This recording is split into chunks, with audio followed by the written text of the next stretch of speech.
کہا تم اپنے باپ کو سمجھاتے نہیں ہو؟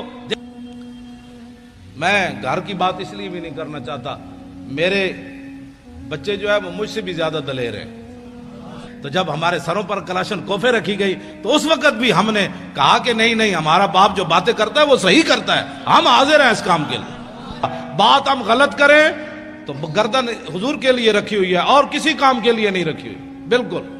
میں حقیقت میں میرے دل میں ایک ذرا برابر بھی خیال نہیں ہے میرا بیٹا مر جاتا، حالانکہ اس کو اتنا مارا کہ وہ مرنے کے بالکل قریب پہنچ گیا تھا، اور کئی دن اس کے سینے پر جو ہے کلاشن کوف کا نشان رہا۔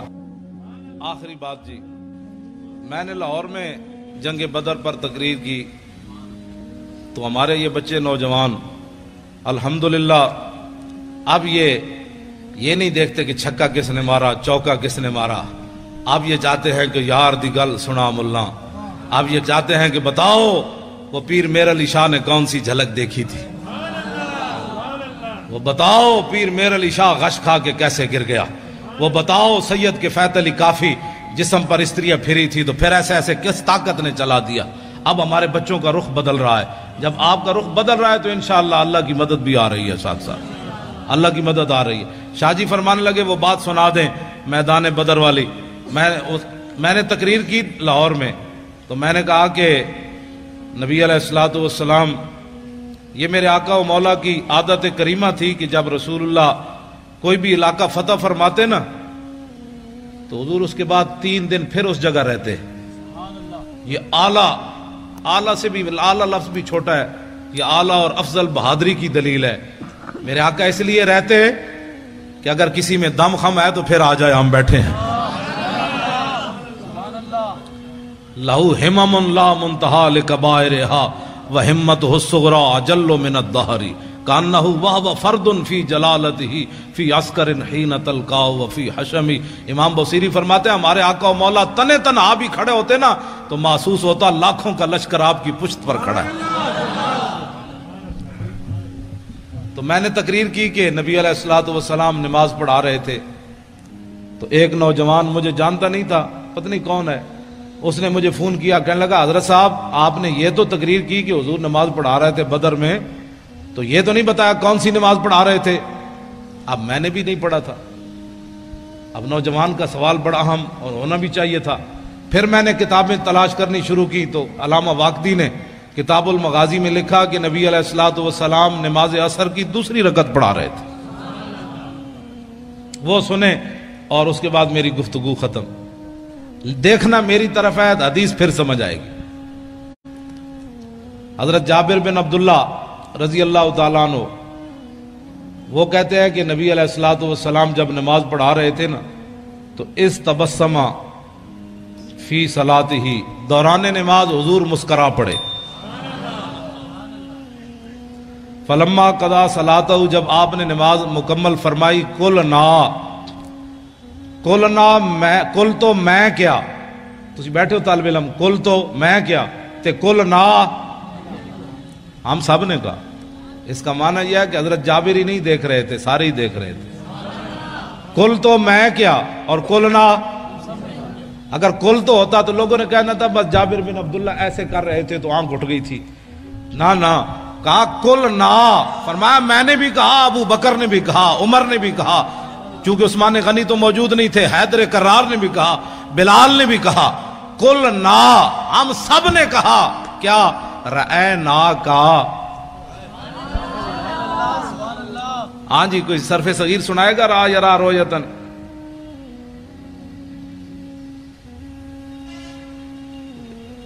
را یرا رویتن فورائن وروی یرا رویتن فذاک مریون لم یرا لم یرا لا یرا لا یرا لن یرا لن یرا لا یرین لا یرین لا یرین لا یرین علم من رال ترال یرا لا یرا ون ین لا ترا لا ترا لا یرا لا یرا ضرب من مران مرایان مرائن و مرائن ولالت من مران مرایان مرائن و مرائن مرات مراتان مرائن و مرائیت مراون مران مرائی مرائی و مرائیت افل التفضیل مذکر من ارا رایان ارا نارائن و رائن والمنس من رؤیا رؤیان رؤیات روان و رؤیا فعل تاج من ارا و رائی بی و راو و یا راو وات۔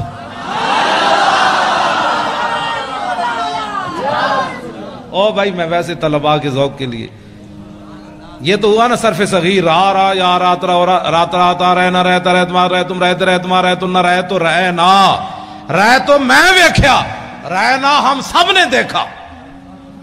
کیوں؟ ہم سب نے دیکھا. رہ نا کا تبسم تھا، ہم نے سب نے دیکھا. حضور آپ مسکرا رہے تھے. لاکھوں سلام.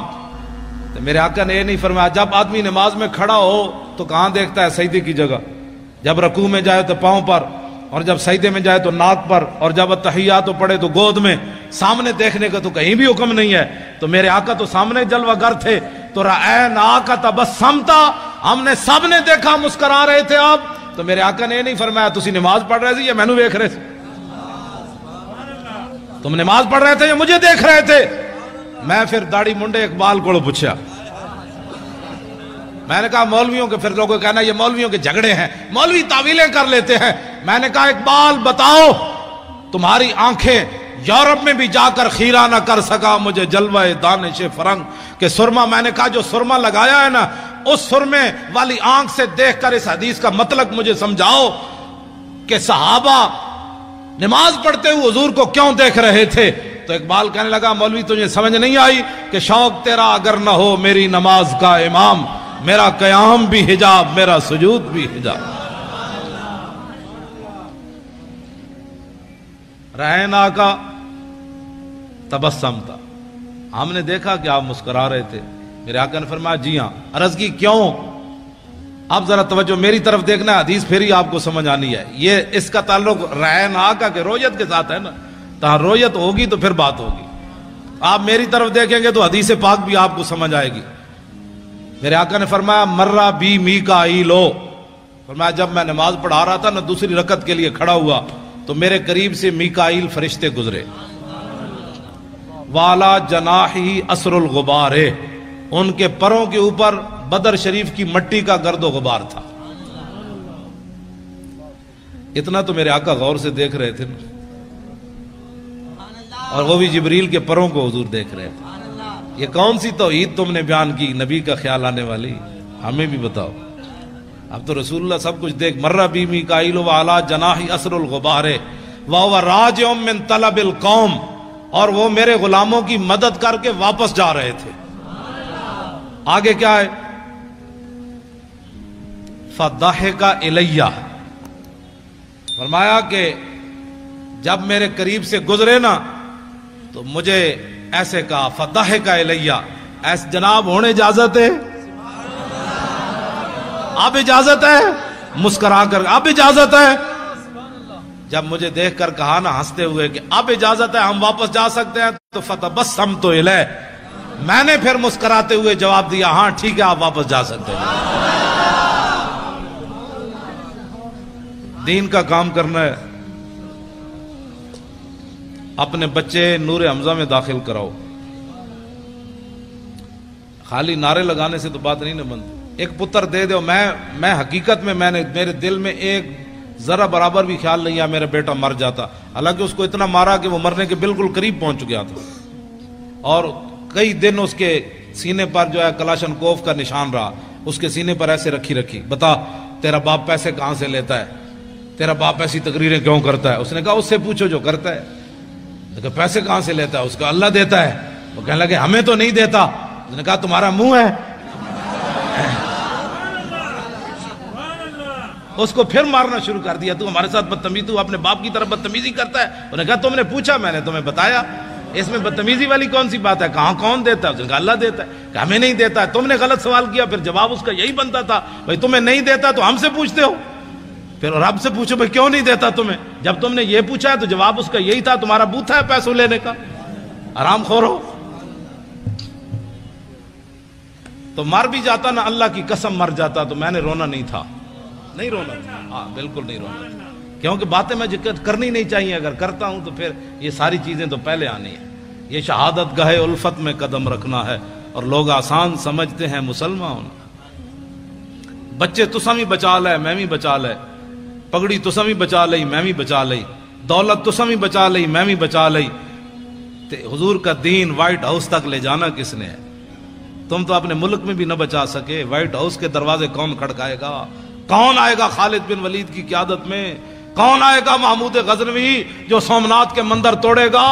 کون آئے گا صلاح الدین ایوبی جو حج عمرے چھوڑ کر بیت المقدس آزاد کرائے گا؟ اب بتاؤ یہ کس نے کام کرنے ہیں؟ پہرا کون دے گا؟ پہرا تو میں نے اور آپ نے دینا ہے۔ مولوی خادم مر جائے یا زندہ رہے، کراچی آوے یا نہ آوے، جب ہم نے مولانا کو طارق لبیک یا رسول اللہ کا کنوینئر بنایا ہے، اور انشاءاللہ جلدی یہ ساری باڑیاں مکمل ہو جائیں گی، آپ خود بڑھ بڑھ کر آگے آئیں، کہیں مولانا میں حاضر ہوں، بتائیں میں کیا ڈیوٹی کر سکتا ہوں، میں حاضر ہوں، آگے بڑھ کر کام کریں نا، یہ پوچھ پوچھ کر کام دین کا نہیں ہوتا۔ آپ آگے بڑھے، پیسے امن تو صدیق اکبر جائے، پیسے امن تو عثمان غنی جائے، جے غریب ہوئے تو حضرت عقیل انصاری جائے۔ 1 کلو کھجور ہی لائے نا، ان کے پاس تھی 1 کلو کھجور، اور اتنا غریب ہوئے کھجور بھی کوئی نہ ہوئے تو پھر تولوا اعینہم تفیض من الدم حزنا اللہ یجدوا ما ينفقون۔ جب میرے آقا نے فرمایا قلت لا اجد ما احملکم، غزوہ تبوک کے موقع پر میرے حبیب جب آپ نے یہ بات فرمائی تھی نا اپنے غلام غریبوں کو کہ سواری نہیں ہے، ہم تمہیں کس پر بٹھا کر لے جائیں، 1200 میل کا سفر ہے، تو میرے حبیب وہ منظر میں رب بھی دیکھ رہا تھا کہ جب آپ کے دربار سے غریب صحابہ لوٹے تو رو رہے تھے، یا اللہ ہمیں تو نے پیسے کیوں نہیں دیے، آج ہم بھی سواریاں خرید کر تیرے نبی کے ساتھ تو چلتے کم از کم۔ غریب اس کو کہتے ہیں، غریب اس کو نہیں کہتے جو گھروں کے دروازے کھڑکا کے کبھی زکوٰۃ مانگتا پھرے، کبھی صدقے مانگتا پھرے اور امت پر بوجھ بن جائے۔ غریب یا تو عقیل انصاری ہے یا وہ غریب صحابہ ہیں جو رو پڑے تھے کہ یا اللہ ہم تیرے نبی کی خدمت بھی نہ کر سکے، صدیق جتنا مال تو دینا تھا ہمیں، تو باقی رہ گئے منافق۔ توجہ، میں نے جو مطالعہ کیا، منافق اس کو کہتے ہیں نہ اعلیٰ کام پر راضی ہوتا ہے نہ ادنا کام پر راضی ہوتا ہے۔ یہ بات میری پوری، میں نے وثوق سے یہ بات کر رہا ہوں۔ منافقت کا جو میں نے مطالعہ کیا ہے وہ یہ ہے کہ منافق کبھی بھی نہ اسلام پر راضی ہوتا ہے نہ اسلام کے چاہنے والوں پر راضی ہوتا ہے۔ اعلیٰ کام کرے تو پھر بھی تنقید کرتا ہے اور چھوٹا کام کرے تو پھر بھی تنقید کرتا ہے۔ صدیق اکبر جب سارا مال لے آئے نا تو منافق کہنے لگے یہ تو ریاکار ہے، یہ تو ریاکار ہے، لوگوں کو بتانا چاہتا ہے میں سارا مال لے آیا۔ جب عقیل انصاری کلو کھجور لے آئے تو منافق کہنے لگے اللہ کو اس کی کیا ضرورت تھی کلو کھجور کی، یہ اللہ کو یہ دیتا ہے۔ یہ بات سمجھ آ رہی کہ منافق نہ اعلیٰ چیز پر راضی ہوتا ہے نہ ادنا چیز پر، اور مومن وہ ہوتا ہے جو اعلیٰ پر بھی خوشیاں مناتا ہے ادنا پر بھی خوشیاں مناتا ہے۔ وہ مل گیا سبحان اللہ، کلو کھجور بھی مل گئی سبحان اللہ۔ انہیں جانا انہیں مانا، انہیں جانا۔ اے لطف نہیں آیا اس شعر دا، اے میں نو گلہ پھر جانا ہے کراچی والے، اے سارے ہی بولنا ہے انہیں جانا۔ او جناب تو سارے نو سلام ہوئے جڑے قد نال کھڑے ہو تسی بولو، او لینڈ لائی تسی سبحان اللہ، سارے بولنا ہے انہیں جانا، بس انہیں جانا۔ ہم بھی یہی سبق دے رہے۔ میں کیا بھئی مولوی خادم شیر ہے ہوئے، اس شیر کی کیا بات ہے، حضرت صاحب بڑے جناب، حضرت صاحب دے 8 گز دی پگ بندے نہ، یہ حضرت کون ہوتا ہے؟ جب میرے آقا کی بات ہو گئی تو اس کتے کو بھی لوگ پوچھیں گے یہ بھی بڑا بھونکتا رہا ہے۔ اتنے ہی حضور سے اتنی محبت ضرور کرنی ہے، اتنی محبت ضرور کرنی ہے، رسول اللہ سے اتنی محبت۔ ہمارے وہ مولانا تھے محمد فاضل صاحب شیر پنجاب، وہ کہتے تھے کہ اتنی محبت کر کے رسول اللہ سے قبر میں ضرور جانی ہے کہ جب فرشتے آئیں تو ان کو کہہ دو ذرا رک جاؤ ہنے آ جاندے، ذرا رک جاؤ ہنے آ جاندے، جو آ گئے تھے میں دس دے آ گئے۔ بھائی رک جاؤ، رسول اللہ تشریف لا رہے ہیں، آج تو ان سے پوچھنا ہے کہ میری غلامی قبول ہے کہ نہیں ہے۔ تو میرے آقا تشریف لائیں تو کہ فرما دیں جانے دو یہ اپنا ہی ہے، اس نے کراچی کے روڈوں پر میرے لیے بڑا کام کیا، جب بھی میری بات آئی اس نے میری بات ہی کی ہے، یہ اپنا ہی ہے، آپ جانے دو، بس اپنا ہی ہے، یہ جانے دو۔